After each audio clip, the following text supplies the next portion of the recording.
developed concepts to help verbalize some of the encounters we and others have faced. You'll learn about unwanted titles, how to establish an exit plan, and how to escape negative spaces.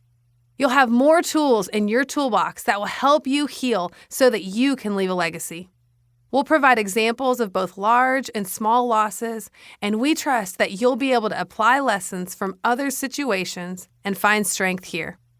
At the end of each chapter, we'll practice bringing God into the midst of our loss by praying together. As we faced tragedy after tragedy in our marriage and parenting journey, we continued to get up. In time, we grew stronger and found that our stride became a little smoother. As we moved forward, we knew so many others who were still stuck. We decided to invite them to join us on the journey toward healing. But first, we needed oxygen. We pulled down the oxygen mask, took some deep breaths, and found ourselves able to breathe and think a little more clearly. Since then, we've caught our breath a bit and passed the oxygen to others, and now we're passing the oxygen mask on to you. Place the mask to your face, inhale deeply, and begin to catch your breath. Down the road, someone else will need the hope that you've found. Our prayer is that you will be ready to see them and offer some oxygen to their weary lungs. Understanding ourselves.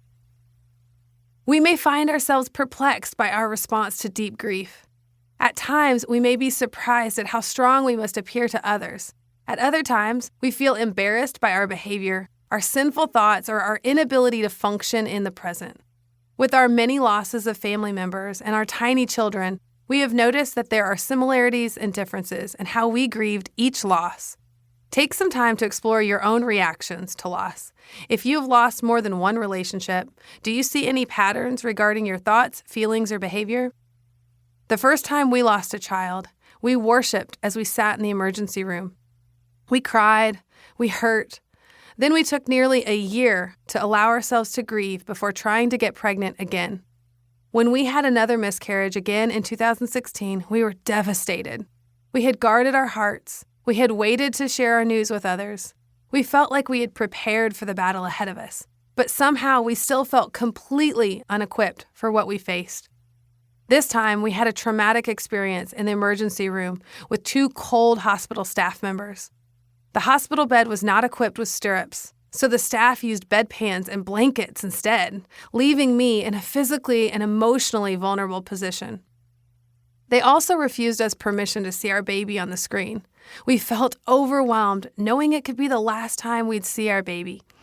Yet our efforts were met with hostility and a callous explanation of protocol. Over the course of several hours, we expected the worst, but fought to be optimistic. Denial, optimism, and the dire reality of our past waged an internal war that sought to seize our emotional stability. As we stood in the hospital's frigid, sterile waiting room, an elderly lady passed us an antique corded phone. Our doctor's voice stung with the dreaded news. "No, no, no," my voice echoed throughout the hospital. This was not the news we wanted. We wanted our child to live. In the following weeks, we continued to pray and read God's Word, seeking His guidance for our family's future in the areas where we still maintain leadership roles. We felt powerless to save the child we never got to know. We felt that God was distant when we needed His comfort, silent when we were desperate for His voice. With our third loss, our baby boy survived a little longer in the womb. We prepared in several additional ways, including visiting specialists, taking medications, and sharing our news with only a few family members after we were far enough along to feel that our baby's odds of survival were pretty good. This experience was much less traumatic regarding the hospital staff, but we had learned what to ask for before the visit. We continued to learn from our past hurts, but no matter how much we tried, there were novel ways of being wounded. This time, the nurse allowed us to see the screen. We immediately saw that the baby's heart had become still.